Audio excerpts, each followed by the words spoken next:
Hello, everyone. I'm Luis Cruz, Community and Public Relations Director at the San Diego Union-Tribune.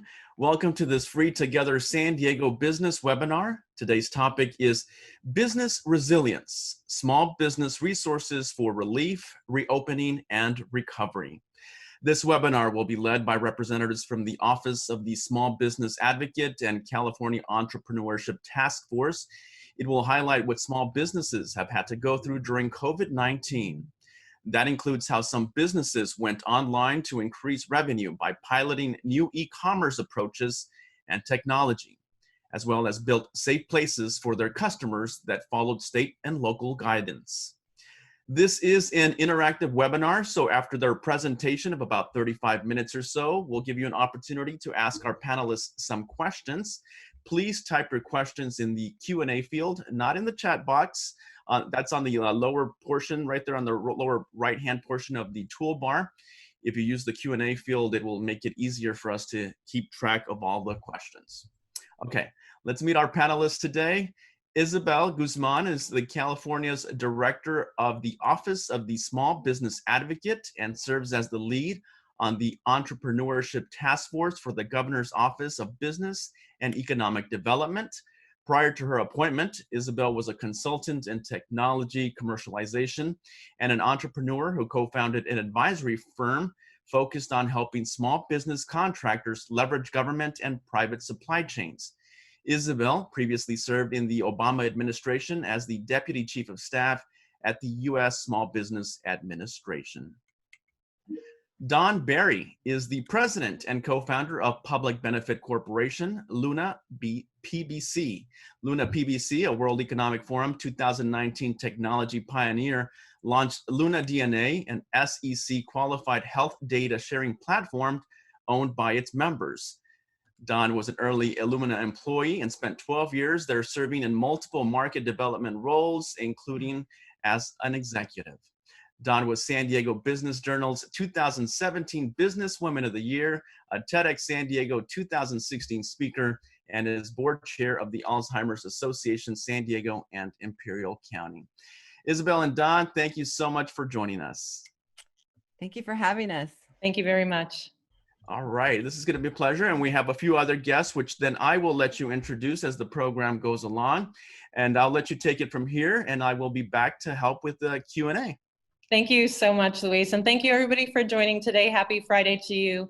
My name is Dawn. I live in Solana Beach with my family, and my startup is here in San Diego. And as Luis said, Luna DNA is an online platform where people share health data that's in their head, at their fingertips, to advance health and quality of life discovery. So think about joining us if that sounds interesting to you. There's no better place than San Diego for high-tech, biotech, life science. That's why I'm here. That's why I build here. And I think as dreamers and builders and entrepreneurs, there's no better place than California. But what's super striking about San Diego is that 98% of all of the firms here, as well as 60% of the employment, comes from companies that are smaller than 100 people. So you as entrepreneurs, as builders and dreamers, you are just critical to the fabric of our culture and the backbone of our economy. And this is why I joined the task force. I really want to make sure our voice and needs are heard and supported all the way up through Sacramento. So we can succeed as individual business, but also as a major global economy here in California. So the Entrepreneurship Task Force is supported by the California Office for Small Business Advocate under the Governor's Office, and again, serves to be that bridge for small and medium companies to get the resources and tools we need to succeed. And so with that little backdrop, I'm going to hand it over to Isabel to talk about all the tools and resources to help us here in San Diego. And I want to thank the entrepreneurs for being on today. I know it's busy. We're hustling like crazy to share how they've used these tools for success. So again, thank you everybody for being here. Isabel? Thank you, Dawn. Thank you so much. It's been a pleasure to have Dawn serve on the Entrepreneurship Task Force. She's immediately hit the ground running, and that just shows the tenacity of the entrepreneurs in San Diego. My office, it's the Office of the Small Business Advocate within the Governor's Office, as Dawn mentioned. I am the voice of small business, and so having the Entrepreneurship Task Force be a part of what we're doing is so critical, because really they are the folks in the midst of their companies dealing with the issues of today. And so it's wonderful to have them engage with our office. I will share my screen and walk through a quick presentation just so that you know of some of the resources that the state has. I'd be remiss, because I do believe one of the key things that makes businesses more successful is connecting to the resources around you in the networks. So let me just briefly share this. Our office can help in many ways, but one of the main things we do is provide information and resources. Of course, you can connect directly to us. I put this information here so you can have it long term, and we have an online business portal where you can, walk through all the different permit systems, get startup guides with the state, etc. But I think one of the biggest assets that California does, unlike any other states, is we fund and match all the federally contracted small business centers. So your small business development centers, your women's business centers, your minority business development centers, the procurement centers, anything that's funded from the federal level, we fund to expand. And so that really gives us an advantage. And in the San Diego area, there are multiple centers that you can go to for support. And our entrepreneurs have experienced that and can share a little bit more. But the website is business.ca.gov/centers, so that you can actually connect to an advisor. And these are experts that have either worked in and can prepare you for marketing changes, so adapting to this e-commerce environment. They can help you directly access capital, whether that's filling out your PPP forgiveness, getting the loan in the first place, etc. And so it's really important that you find an advisor that can work with you and support you. The other thing is that we're your voice in government. So the governor, Governor Newsom, of course, is, having been a small business owner himself, elevated the office back to a director level position so that it could have reach across government at a cabinet level as originally intended in the statute. And so, we focus on three core areas, and that's access to capital. There are federal programs and state programs that we advocate on your behalf to try to access, as well as focus on the revenue side, the markets, the procurement, government procurement, or just private supply chain, getting you prepared, contract ready, and getting you, engaged in international markets. Right now it's more challenging, but still utilizing e-commerce to position yourselves to access current local markets and then eventually brought into the globe. So we also provide networks and resources. And this is where I reference the Entrepreneurship Task Force, which really, they've stepped up to have a series of rapid response webinar series, which can be accessed online at business.ca.gov/ETF, addressing issues of, how to get funding, both on the innovative startup side, as well as with venture and angel, as well as the lending side.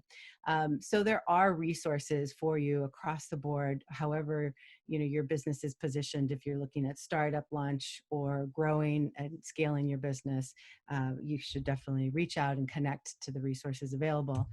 And then the last thing is really on resilience and emergency response. And so just to, since COVID-19 response started, we've been stepping up in terms of our engagement with small businesses and trying to provide direct consulting assistance, so are available for that. But in addition, the office as a whole has been engaged in developing industry guidance and trying to make it more available to small businesses, doing trainings, et cetera, helping you access PPE. And if you're selling PPE, getting in a marketplace that's California specific with safelymakingca.org, and really providing resource guides so that you can get up to date on the latest information. Our centers, I'll reference back to them again, are also great resources for this, because not only are they aware of what's happening at the state, but they have the local information. So there are local loan programs in many locations or grants that pop up. And so they stay attuned to all that information so that you can have it at your fingertips. And then the last thing I'll mention as well is the Governor's Task Force on Business and Jobs Recovery, which really brings me to the next initiative. The Governor launched the task force to help us create a pathway back to economic recovery, really focusing on making sure that, in my subcommittee, making sure that small businesses had the tools and resources and pathways to survive during COVID-19. One initiative that I want to highlight is calling all Californians Shop Safe, Shop Local. This was a way for us to mobilize for businesses highly affected by COVID-19, our retail, restaurants, and professional services, personal services, really with the rallying call for consumers to spend locally, to shop with small, to support them during this time when they're out making a purchase, making sure that they're doing it safely to protect the small businesses and their employees.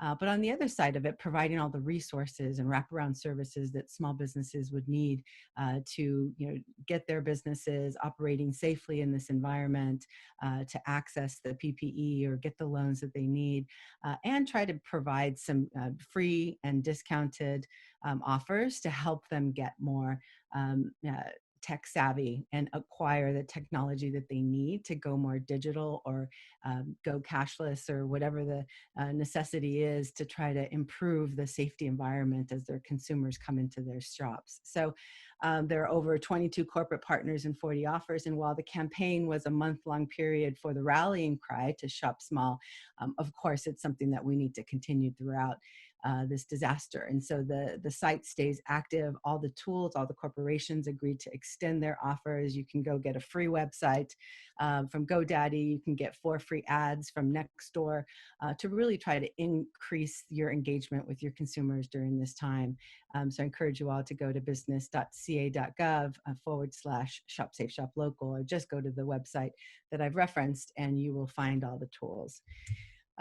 This is the resource page for you all to reference going forward, but and I know this information will be shared with all the participants. The most important thing I think is that I want everyone to take away is that we are here for you in multiple ways. One is just to provide those resources, fund the centers locally so that you have boots on the ground near you to help you get capital ready or lender ready or contract ready or whatever the need is. But then in addition, our entrepreneurship task force is here to help leverage that voice, and Don's a wonderful advocate for you in San Diego. So we want to bring on a couple of our small businesses in the San Diego region. So without further ado, I want to introduce them. So we have Andrea Hudnell, who is the owner of Fiji Yogurt. And so for those of you who are familiar, it's in the Hub Hillcrest Market.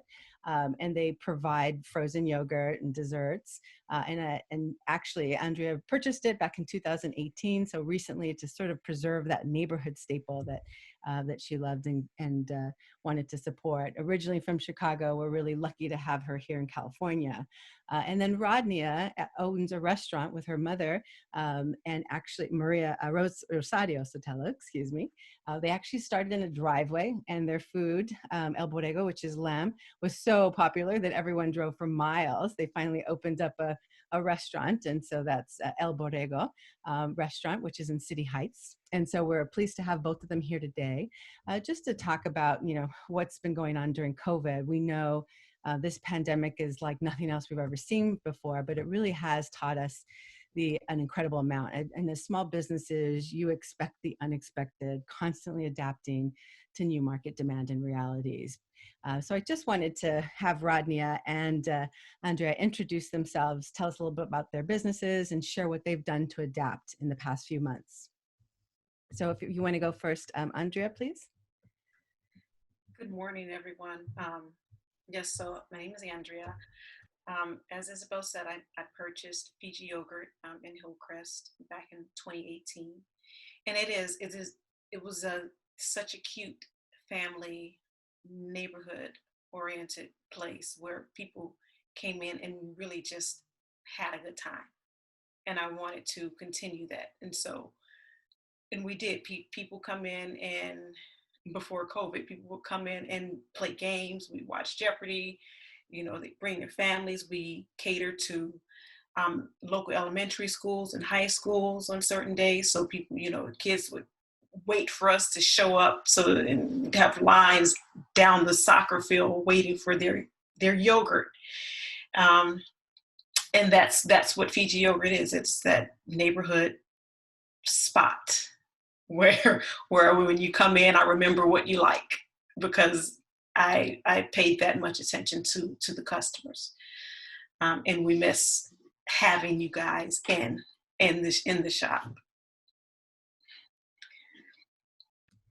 Thank you so much, Rodnia. Hello, everybody. Thank you very much for having me. We are very happy to be here. And well, I'm Rodnia. Our restaurant is El Borrego. As Isabel said, it's the lamb. Our specialty is lamb, and we have been in business for 15 years already in City Heights. We are in a great community. We are very happy, and it's been great engaged with the community. Our specialty is lamb, and everything is made from scratch. So at the beginning, we said that we were going to have a little piece of Mexico here in San Diego. And I think we made it because the people, when they come, they are eating the tacos, they are eating the bean soup, and they are like, oh my God, you really transport me to my grandma's backyard in Mexico. So yes, we have been doing that for 15 years, and it's been pretty hard these times, I think, for everybody. And my mom and I own the restaurant.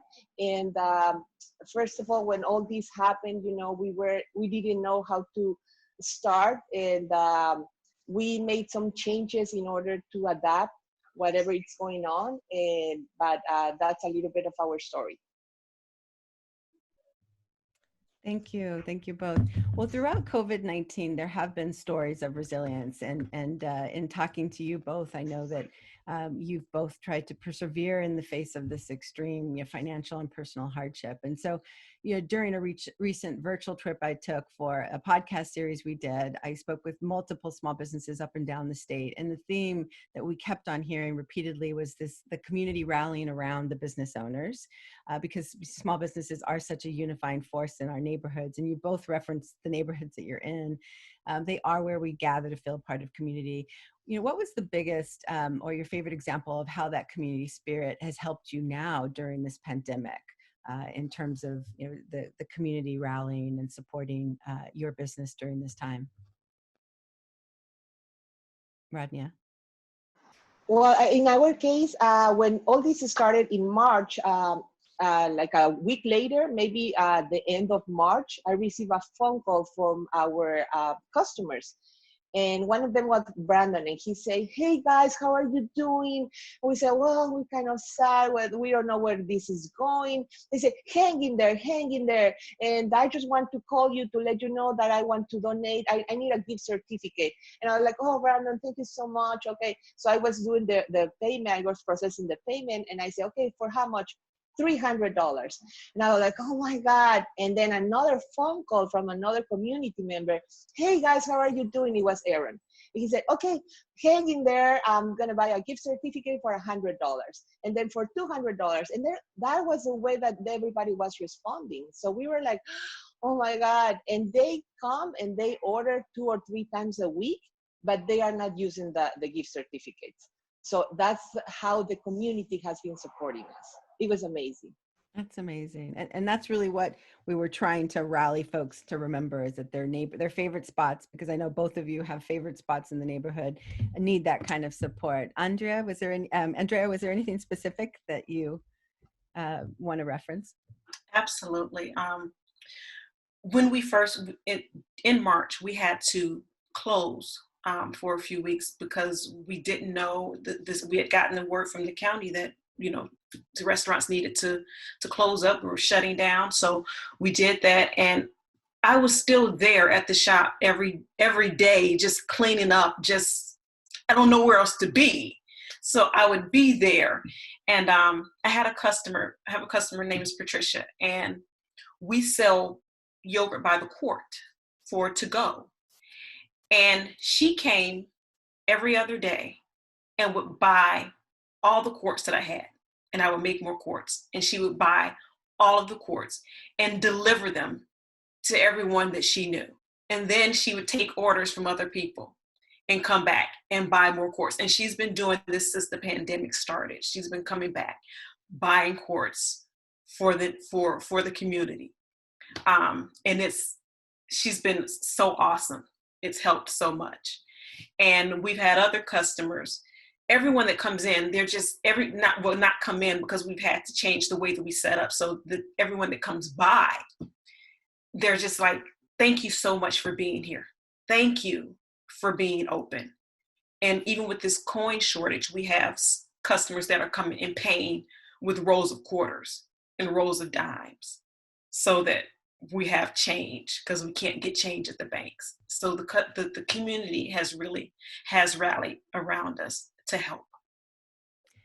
That's great. And on the other side of it, how have resources in the community helped you? And what did you do? Maybe each of you could talk a little bit about your strategy for survival to date, and what resources have really been helpful that you would point businesses to. For myself, one of the biggest resources for me has been the International Rescue Committee, IRC. They've been so helpful in pointing me in the right direction. When this first began, I didn't know what to do. And they called me and they said, these opportunities out here, these grants are out here. Here's the links. And one of the representatives, Anna, if I was having trouble at 10 o'clock at night, she said, call me. And I would call her and she would walk me through it. And then the next morning she'd check back in. Did you get it finished? And then a week later she called me. Did you get a response? So they've been extremely helpful in helping me get grants and loan applications for things that I didn't even know existed. And then for helping me to get exposure with articles and magazines. So they've been extremely helpful. And the IRC, for all folks who may not know, in San Diego, it is a small business development center satellite office, and so it provides, all the resources around access to capital, strategy, knows the federal programs, knows the state programs, as well as local programs. So it's been a great addition as a result of the state's funding. Rodnia? Yes, in our case, we were like everybody. We were like in shock. Like, my God, what are we going to do? How are we going to survive? What are we going to do? So the thing is that first of all, I have a phone call from CDC, which is the development center, and they guide me and say, Rodnia, there are grants. In case of the rent, you have to negotiate with your landlord and see what is the best that you can pay, and then go through the loans that you have. There's a deferment program. There are these grants that you can do. So they give me all these advice, and they guide me. And we took all these steps, and we applied for several grants, but it was through CDC. It was amazing what they have been checking on us. How are you doing? What else do you need? Do you, like Andrea, do you finish applying for this application, and blah, blah, blah. So yeah, we have a couple of grants, and they have been super, super, super helpful. And they guide us through all these. So they have been amazing. That's great. I think that the other side of the support, the resources that are being brought to bear, is also the funding. And so I don't know if either of you could share a little bit more about the loans, or especially the grants that you've been able to access, and what that process was like. Rodnia? Yes, of course. For us, we got the PPP, and it was through CDC. So we were able to get the access to them. And then we also had a grant from the city of San Diego. And we were talking from a lot of people inside of the city of San Diego. So they were guiding us how to do it. Okay, it's gonna release the application at 5 o'clock. You have to be online. If you have any other questions, I remember that it was a Friday, and it was 10 p.m. because they released the application. There were so many people trying to get that grant that it was 10 o'clock. We were not able to finish the application. And they answered everything. It was 10 o'clock, and I was like, how do I do this? I'm not able to go into the application. And they were answering everything. And then we had another grant from City Heights. So yeah, everybody has been amazing, super helpful. It's about helping and getting back and giving to the community too. I have a question for both of you. I mean, your businesses have such a relationship and intimacy component to it. A part of the Safe Shop Local has a lot of the tools that we need to boost our online presence and our online tools and our contact list systems. Can you describe how you've adopted those or adopted technology in general to keep things going? Sure. In my case, it was doing everything through the phone, so and online. So like we are a restaurant, there is no dining, so takeout. And then, okay, you can pay over the phone and you can do curbside pickup. So we were taking the orders, they were checking our menu online, they were placing the order through us, they were paying over the phone, and we were giving everything to the car, or they show up and they just take the food. So those were the changes in order to survive. It was a curbside pickup and takeout through the phone or through online.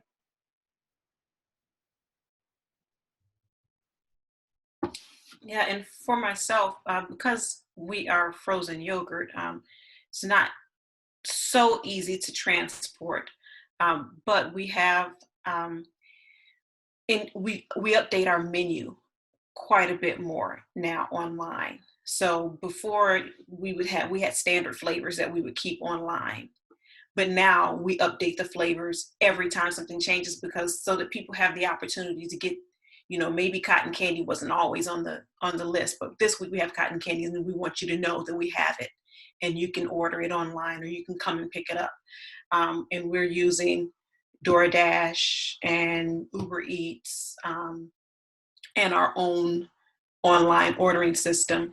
And we're using Facebook and Instagram a lot more.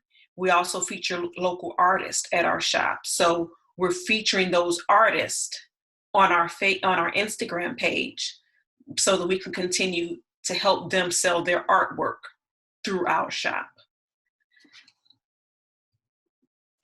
That's great. I know that part of, just to call out, DoorDash, Adobe, Google, Nextdoor I mentioned, there are lots of tech tools on the Safe Shop Local website, and being able to extend those corporate offers was a huge thing. Many of them go all the way through December. So being able to download those things and try them out for your business.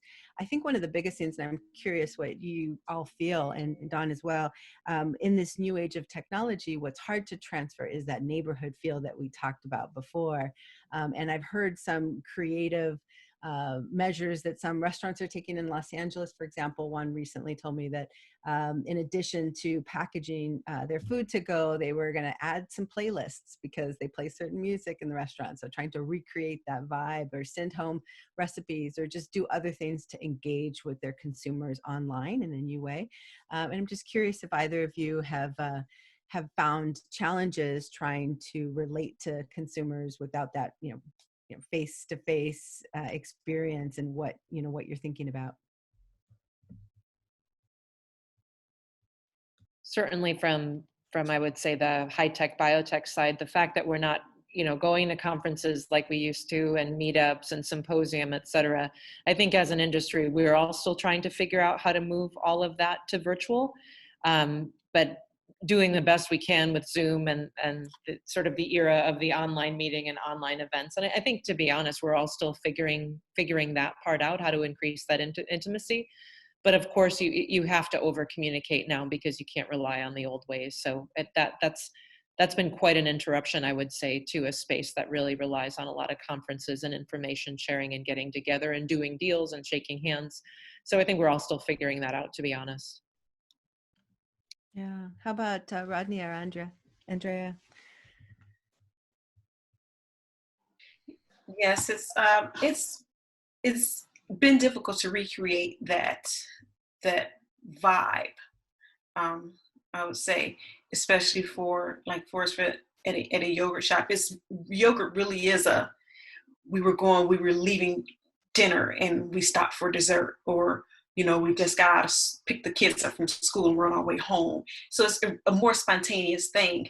And so it has been difficult to recreate that atmosphere for our customers. And I'm not sure how to do that online. That's something that the resources that you spoke about that I really will be tapping into to figure out how I can help to recreate that atmosphere for our customers. Mm-hmm. It's a new world. How about you, Rodnia? Well, in our case, is thinking about Instagram and Facebook, and we are trying to share a little bit about recipes. So, like how to make a cactus salad, and we put all the ingredients and share that through social media. So that's the only thing, because the customers want the experience of dining in and somebody to serve, and they want that. So the only thing that we can find right now is trying to share a little bit of our recipes through the social media. Mm-hmm. Yeah, it's a great tool. And I do think, we had a session with the Entrepreneurship Task Force. We invited in a former Twitter executive who has launched her own entertainment company, talking about like strategies of how to create that voice online and use different tools to reach people directly in the community. And so it was a great session. Make sure that, that one is highlighted on our website, but it's things like that. All the small business centers have similar type programming to market because it's totally changed. And you can imagine your favorite small business, even a boutique you walk into, it's a totally different experience. So I know we're all trying to recreate that and working hard to help small businesses on that front. Just one last question before we go to the public Q&A, because I know if anyone has questions out there, make sure you put them in the chat. But if you could go back 6 months and tell yourself something, what would your past self give yourself now in terms of guidance or lessons that you should take and adapt into your business? Well, in my case, we were working on a project to do the secret garden of the restaurant. So we haven't finished yet. So if I knew that it was going to happen, I would like, okay, let's finish, because we're going to be able to have that outdoor space gated, that they can have the experience, because right now you only can dine on outdoors. So that would be save for these hard times, and try to cut some things in order to keeping us in business. So yeah, that would be my, to be honest with you, just to finish that area so we can have and share the experience of dining in our backyard.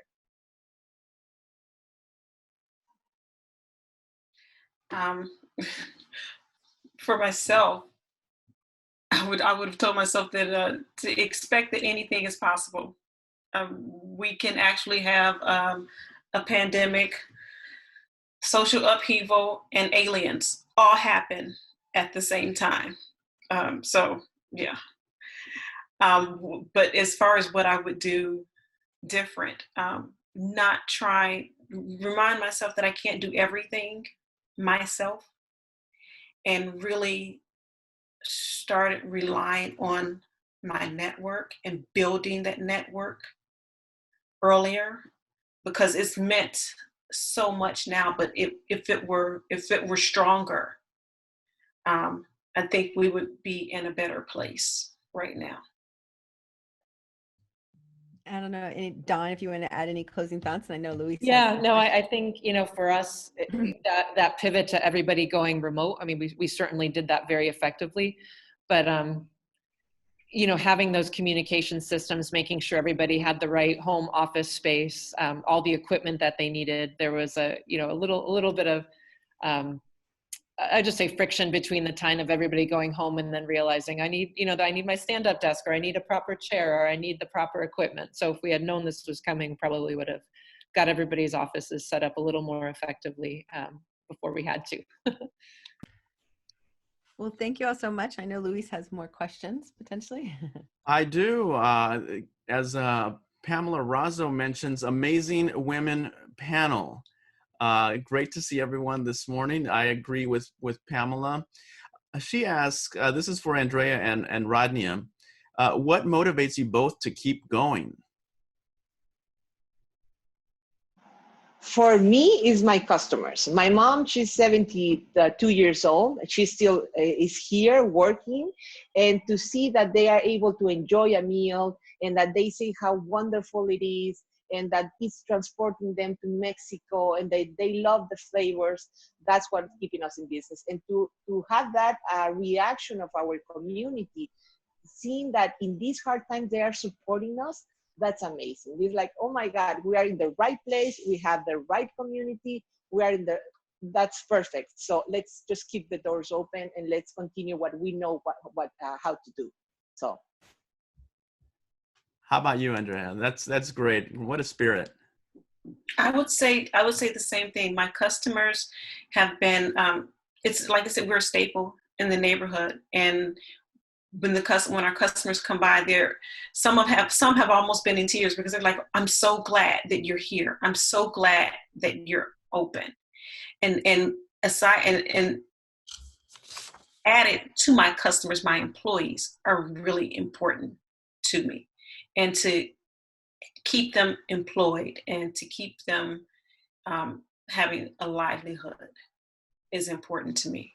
Yeah. And so that really keeps me going as well. That's great. Andrea, you had mentioned that the importance of building a network. How are you building that network, and do you feel your efforts are effective? Yes, I am building on that network. And this pandemic has actually done a lot to bring people together. So I have other business owners have come to me, or when I go to another shop and we have conversations that we weren't having before. And people are actually giving their services for free. I had an attorney to help me with some paperwork for free. So people are really coming together. So yes, I am building that network, and it is helping. It is helping us, and I'm hoping that I in turn help other people. That's great. Here's another question. What would you find most helpful to communicate to customers as you work to pivot and adapt?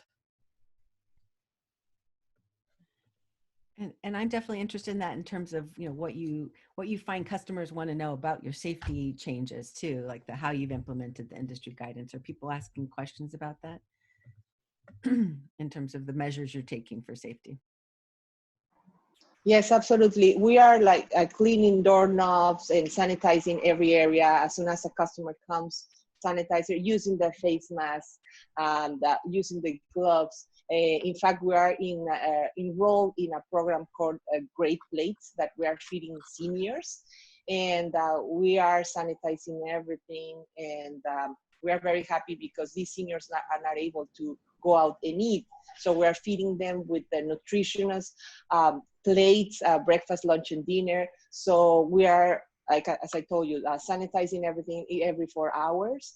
And every time that a customer comes and pick up the food, we are sanitizing everything.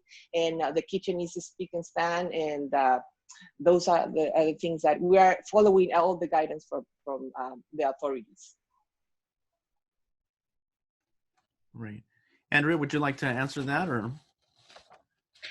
I would just like to add that their patience is much appreciated because we can't operate in the way that we normally would. I know for us, we were a self-serve yogurt shop. You walked in the door, you got your cup, you got what you wanted, when you wanted, how you wanted. But we have to do that for you now. And so sometimes we may have a line because we're doing all the yogurts for you. So the patience, and most people are patient. They understand that we've had to make some adjustments for their safety and for ours. I'm just curious, were either of you business owners before your current positions at the moment? No, not for me. My mom was. I was working at a newspaper, So 15 years ago, my mom said, you know what, there are no lamb tacos in San Diego, so I think we can do business there. And I was like, Mom, come on, I got a degree. You want me to sell tacos? Yes, this is going to be a business for you, for the family, for your brother. So we started 15 years ago, and this is my first business. That's how And we Rania, started. what were you doing at the newspaper? I was doing like advertisement and editorial, trying to balance all the information. So don't have too much of this and too much of that. So that was my position. Okay, great. Andrea, did you have a business before this? I was self-employed before this. So yes, I did home inspections. Okay. And so the reason I'm kind of going towards this route is I'm just curious to find out what sort of advice you would have to someone who wants to start up a business. And then eventually I'm going to want to pivot to Isabel and I want to hear from Isabel. Is this a good time? What are you telling people that still have that dream of starting their business? But Andrea, sorry to cut you off. Oh yeah, for people that I think that there's still opportunity, absolutely, even during this pandemic, because there are services that are needed that we can't operate in the way that we used to. So how do you fill that void for people? What can you do to fill those voids? There's absolutely opportunity out here, and find out what it is that you like to do and how you can fit that into today's world. Yeah, for me too. I think there are a lot of resources out there. And as Andrea said, find out which spaces you are able to feed, to fill. So yeah, definitely also make your homework. That's very, very important. You have to do your homework and to see how to start, which permits you need, what's the need on the area where you are. So definitely you have to do your homework. And there are a lot of resources out there that in help for free, like Andrea says. So yeah, just follow your dream, and if you are happy doing it, go for it.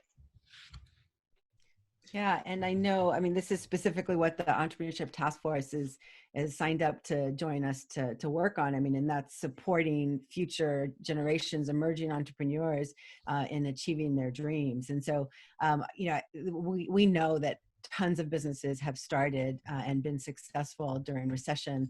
I saw a list recently that, Netflix, Trader Joe's, Microsoft, like lots of businesses started in recessions. This is unprecedented, of course.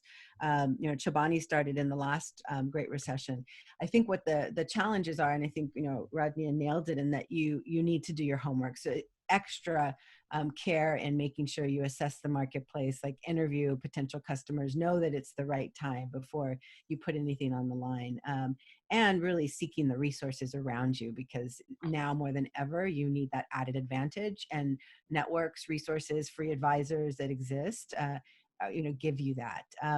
The toughest thing will be the capital, because obviously, everyone's going to be a little bit more conservative in whether they give you that loan or give you that assistance. And I think, so being more prepared, having, that developing a plan and having strong lender readiness, which, centers can help you with, is going to be really critical during this time. But we know during every recession, people lose jobs and then have creative ideas of how to start and create their own job. And you're going to see it for sure, whether it's even as a sole proprietor, independent contractor.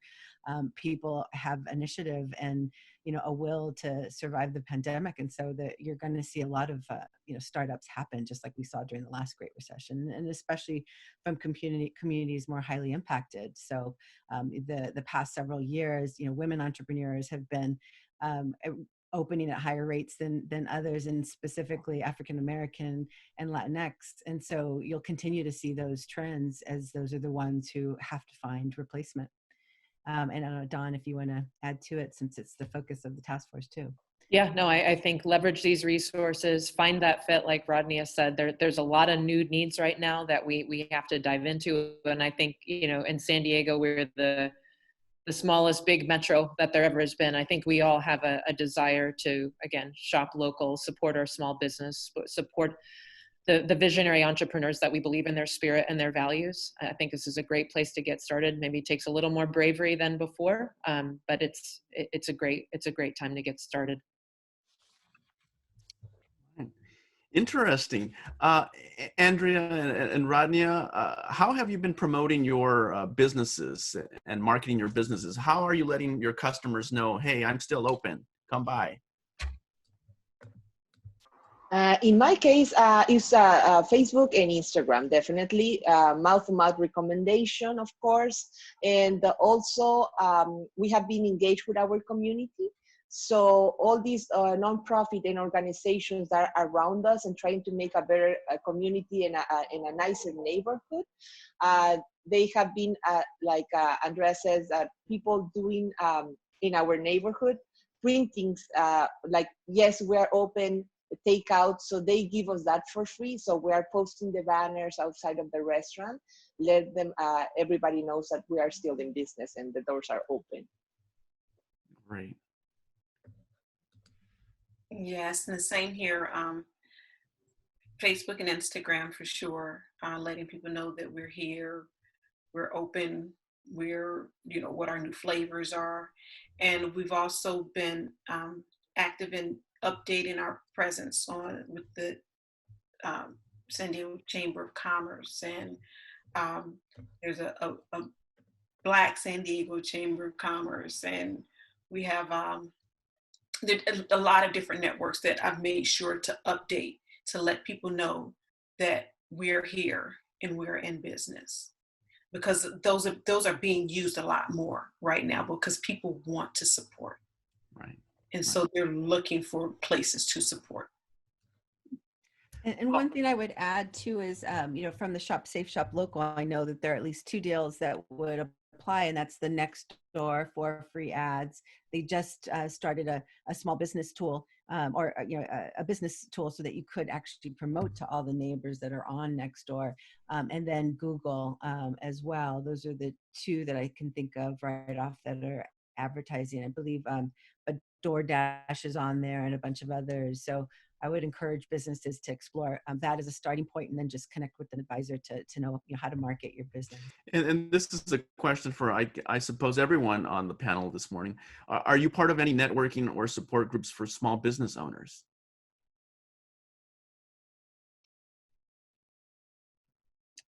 Yeah, there's a number, I would say, of high-tech biotech startup groups. Startup San Diego is a great one to lean on right now. In the science space, Athena's focused on women in STEM. And I would say, Biocom is an industry trade organization here locally that's helping not only small but big, and really helping focus, especially on the small companies that, getting access to PPE, getting access to space. They've been extremely helpful in getting everybody back into the office and realigned with the resources we need. And Rodnia and Andrea, are you involved in some other support groups? Who's your support? In my case, is CDC. CDC is the one that is been behind us, and we have 3 people that it's almost like a family member. We are so we trust them, and it's amazing, all this knowledge and all these resources that they're out there, and everything is through them. So in our community, like the Boulevard and organizations, City Heights community, everybody around us. And Rodney brought up a good point, if I could jump in, that CDC is CDC Small Business Finance, and San Diego is really fortunate. That's actually the largest mission-based small business administration lender in the country. They have incredible programs, but CDC Small Business Finance, all of these other community development financial institutions, CDFIs, you know, I know a lot of people were frustrated with PPP that they couldn't get through their bank, but there are alternatives for you. And these mission-based lenders are great resources. They also do technical assistance, and there are many of them. So they're listed on that map that I shared with you all at business.ca.gov/centers. So you can find those nonprofit-based lenders as well.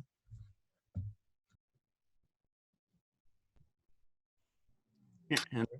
And I've been being excuse me, being an African American female business owner. There are several groups that I am part of, and so on Facebook there's you have a Black San Diego and Black business owners of San Diego. So I am on those groups, and they do a really good job of sending that information out and letting them know what businesses are female owned and Black owned in San Diego, and getting that information out to the public. So they've been very helpful in that. Okay. And Andrea, you've been a business owner now for almost 2 years, it sounds like, and Rodney said 15 years. I want to ask you, what sort of lessons have you learned along the way that you would like to share with other business owners but future business owners? In my case, as I said, do your homework, you know, and be engaged with the community. Really enjoy what you do. You know, I really enjoy seeing the people when they are eating a taco, when they say that they feel that they are in their family's backyard on a Sunday. So we really enjoy that. That is so, it's so rich to feel that you are sharing that experience to everybody and they are feeling it. You are passing that sentiment. So that's amazing. You really embrace what you are doing, and just keep doing it and try to adjust whatever is, in this case, whatever is happening, the pandemic, you know, try to see what resources are there instead of dining in, curbside pickup and takeout. And those are the things that I have learned, you know, in these 15 years. That's great. That's great. Don and Isabel, is there something you would like to add to that in terms of some of the lessons you've learned along the way? Yeah, I couldn't agree more with Rodney. You have to bring your heart and your passion, because this ain't easy. Building something is not easy. You will encounter hurdles and challenges and roadblocks, and if you're just doing it with your brain, you won't bring your whole self to the effort. So bring your brain, bring your heart, bring your tolerance of ambiguity, and never get married to how you're going to do something. Know what it is and why, and be so flexible with the how, because you can see with these business owners, they love what they do. They know what the value they're delivering deeply, and they've been so flexible in how they continue to deliver that value when everything else has changed around them. And I think that's true no matter if you're in restaurant or biotech or anything you're building. So bring your whole self, especially your heart and your values and the mission to what you're doing, and the rest, if you're flexible, will change around, and it'll hold true and be durable.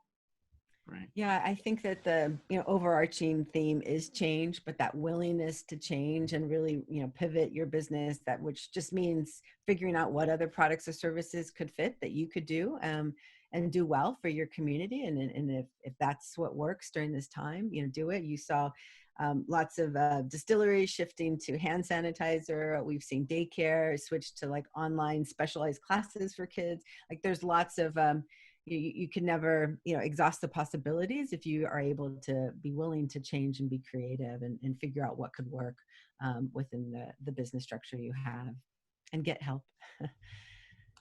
Yeah, I think that's key is to ask for help, right? If you need it, sometimes you need the help.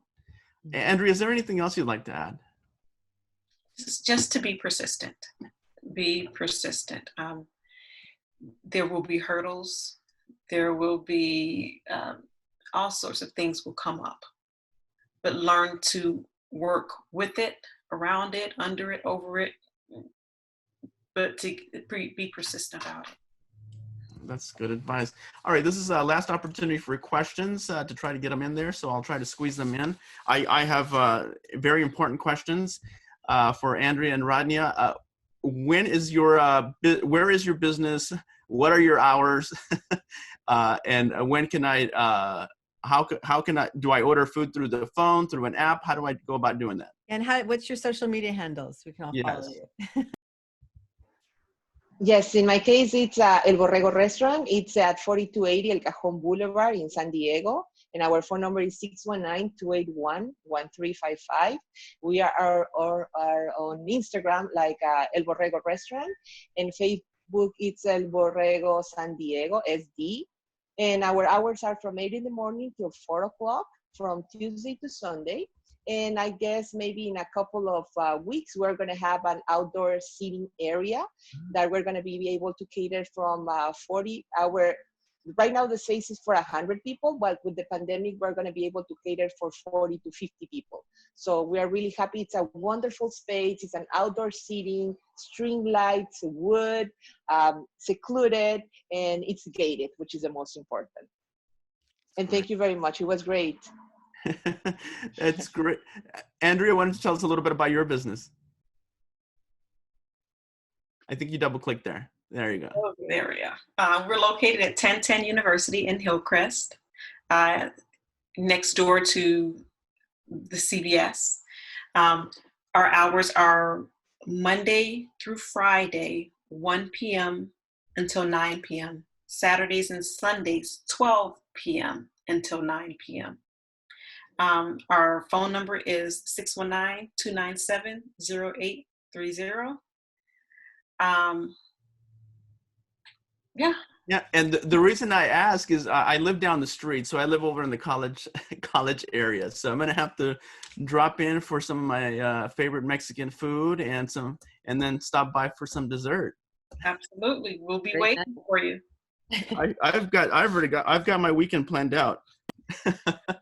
So thank you all. Let's see. We have one more comment here. To all businesses, look at the diverse chambers too. For example, a business in Hillcrest, look at the LGBTQ and allied chamber. Yeah, and you were alluding to that, how there are a number of different chambers out in the community as well to help small businesses.